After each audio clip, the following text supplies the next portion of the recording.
God bless ha, nag-comment po nito. 3 common mistake about prayer and fasting. Number 1, ginagawa lang weekly and monthly routine dahil sa nakasanayan ng simbahan. Pangalawa, ginagawa lang ito na paghingi ng paghingi sa mga bagay na gusto natin. Yes, prayer and fasting is about asking and praying. But we miss the whole point kung ito yung laging ginagawa ng isang Kristiyano na nagpa-fasting. Fasting is intimacy. It's a biblical way of humility. Unang dapat nating isipin, number 1, binababa natin yung sarili natin sa Panginoon. Basahin po natin yung mga verse po na ito. Hindi tayo kumakain, hindi tayo nagsa-cellphone, pagkwentuhan. Focus tayo na maglong sa presence ng Panginoon. Nandyan, nagpe-praise and worship tayo. Scriptures. Go away from distraction, praise, and worship. Ang sabi ng Santiago, kinakaawaan niya ang mga nagpapakumbaba. Pero, kinakalaban ng Panginoon ng mga taong mapagmataas para lalong mag-increase yung hunger natin. Alam niyo po ba na inalaw ng Panginoon sa wilderness ang mga Israelites ay maggutom physically para lalo silang uhaw spiritually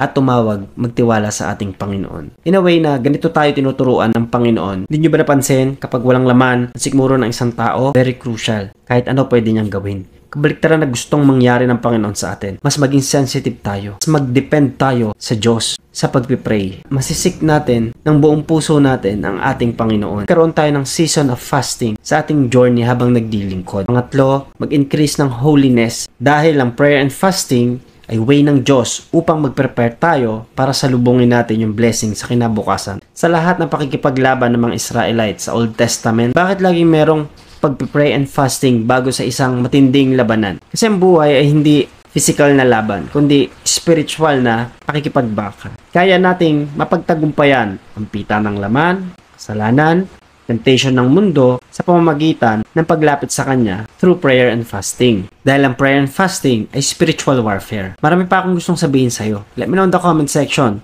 kung meron kang gusto pang malaman.